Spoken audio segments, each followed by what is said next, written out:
Okay, today I'm going to show how to replace the motor in a version 6 p90 style gearbox. I got a new Tokyo Marui EG 1000. It's pretty much the same motor that comes in the Tokyo Marui P90. I've just put so many rounds through the other one I didn't want to have it end up dying on me out there. So I'm just going to pretty much show you what you got to do. I've got it slightly taken apart, but I'm just going to give you the general concept, I guess, of how it comes apart. So you're going to want to remove the trigger assembly, which is this black part right here. So there's going to be 1, 2, 3 screws. Once you remove those 3 screws, this part will lift out like that. Then this bottom part will be inside there, and then you'll have 1 screw right here, and then 1 screw up here to remove. And once you remove that, and the bottom part comes out, which houses the motor. And this is what the part that we're going to be working on right here. And I've already taken the old motor out. So, but we can just pretend, I guess, the motor's in here. So what you got to remember is that there is a spring on the engine, so this thing could kind of shoot out or pop out. So once you get to this point right here, you're only going to have 1 screw to remove right here. I'll go ahead and take that out. And the screw does have a little washer, so you don't want to lose that little guy. And then this thing's a little bit tricky. If you look right there, let's see, you got the shadow, you can see there's kind of like a little special linking right there, a little linkage, so it actually will not come apart. So you gotta slide the right side down, and then as you do that, then you'll see the linkage kind of like clear, and then you kind of just start to wiggle and pop it open. See how it starts to open up? So just when you open it, maybe keep your finger, because the engine will be sticking out like that, so just keep your finger over that to stop this little spring from popping up.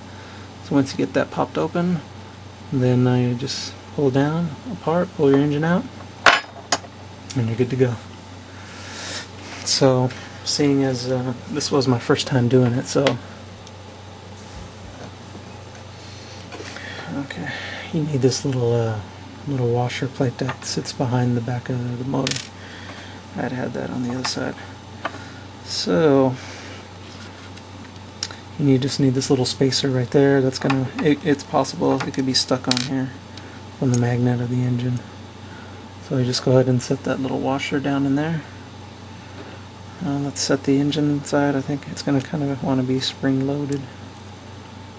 So I think the engine goes sideways like this. If you see how the engine's kind of wide, so the engine's gonna want to sit like that inside. It'll be flat. I mean, you won't be able to get it in like that, so I'm pretty sure you'll get it. So you just want to kind of catch the spring on this little lip right here. Then kind of push upward a little bit to kind of spring load it.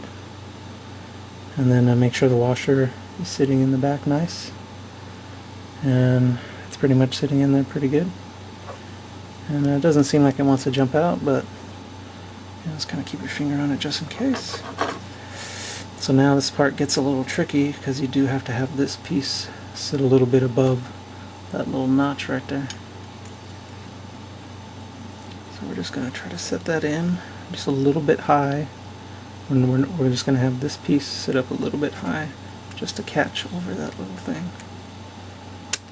Oh, just barely got it. And then seat the back part.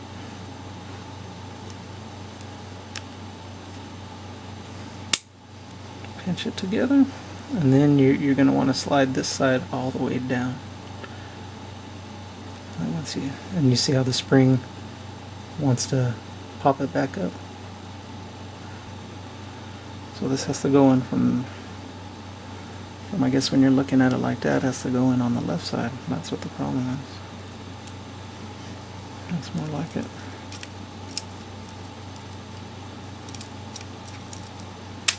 Oh my.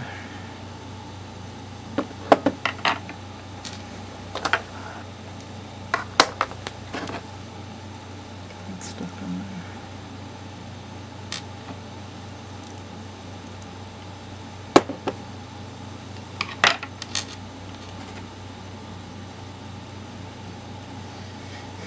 Okay, so we're just gonna pinch this guy together. Drop the screw in with the washer. Tighten her down.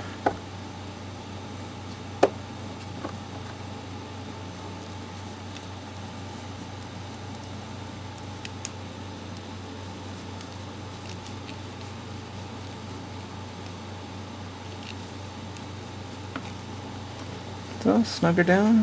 It's good to go. See the engine spring loaded, bounces up smoothly.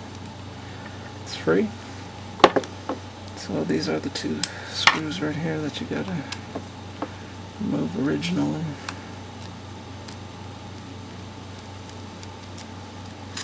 So you'd have these screws out, and in order to pop it back in place, you just put that right there, squeeze that in, kind of wiggle it a little bit, and it sits in.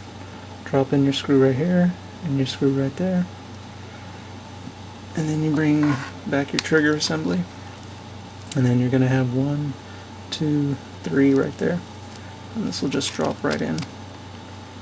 Just like that, screw it in, wire yourself back up, and you're good to go. So I hope that helps you guys out.